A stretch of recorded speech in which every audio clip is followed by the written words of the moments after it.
Hi friends, அஸ்ஸலாமு அலைக்கும். Welcome to தேசன சேனல். நேற்றுக்கு வந்து பார்த்திங்கன்னா மீன் குழம்பு செஞ்சுருந்தோம். நாங்கள் வந்து இப்போ பார்த்திங்கன்னா மீன் குழம்புல 2 மீன் 3 மீன் கலந்து தான் செய்வோம். சூப்பராக இருக்கும்.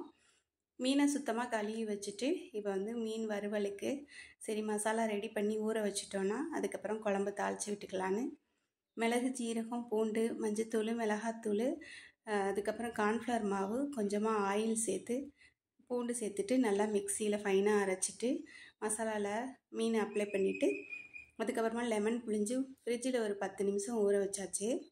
அது ஊறுறதுக்குள்ளே நம்ம குழம்பு தாளித்து விட்டுடலாம் அப்படின்னு சொல்லிட்டு மண் சட்டியில் தான் செஞ்சுருந்தேன். மீன் குழம்புக்கு பார்த்திங்கன்னா நல்லெண்ணெயில் செஞ்சோன்னா டேஸ்ட்டு வந்து ரொம்ப சூப்பராக இருக்கும். எண்ணெய் சேர்த்துட்டு வெந்தயம் போட்டு பொரிஞ்சதும் சின்ன வெங்காயம் தான் சேர்த்துருக்கேன். சின்ன வெங்காயம், நல்லெண்ணெய் இதெல்லாம் சேர்த்து மீன் சால்னா செய்யும்போது டேஸ்ட் வந்து அட்டகாசமாக இருக்கும். வெங்காயம் போட்டு தாளித்து விட்டுட்டு புளியெல்லாம் நல்லா கரைச்சி வச்சுட்டேன்.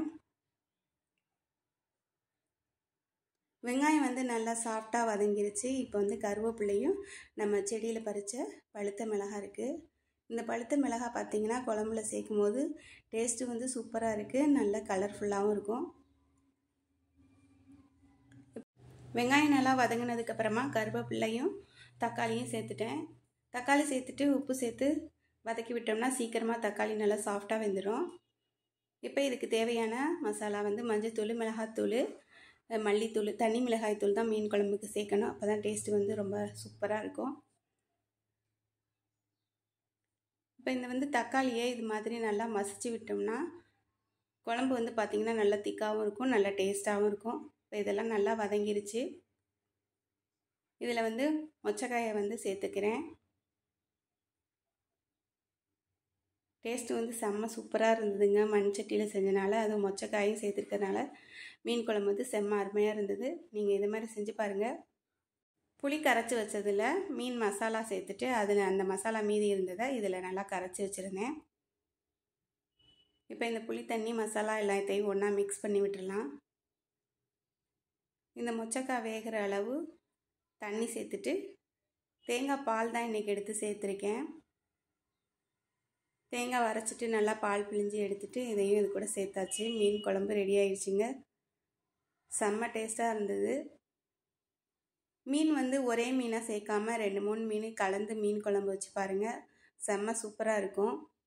மொச்சக்காய் வெந்ததுக்கப்புறமா மாங்காயும் நம்ம எடுத்து வச்சுருக்க மீனையும் சேர்த்துக்கலாம்.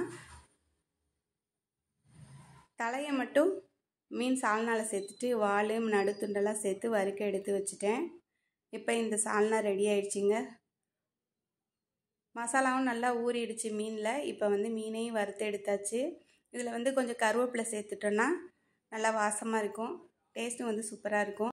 மீனுக்கு வந்து மசாலா சேர்க்கும் போது பார்த்திங்கன்னா அதில் கொஞ்சம் எண்ணெய் சேர்த்துக்கங்க. அரைக்கும்போது மசாலா பிரியாமல் நல்லா சூப்பராக இருக்கும். வறுக்கும்போது மசாலா பிரியாது, டேஸ்ட்டும் நல்லா சூப்பராக இருக்கும். இப்போ மீன் குழம்பும் ரெடி ஆகிடுச்சு, மீன் வறுவலும் ரெடி ஆகிடுச்சு.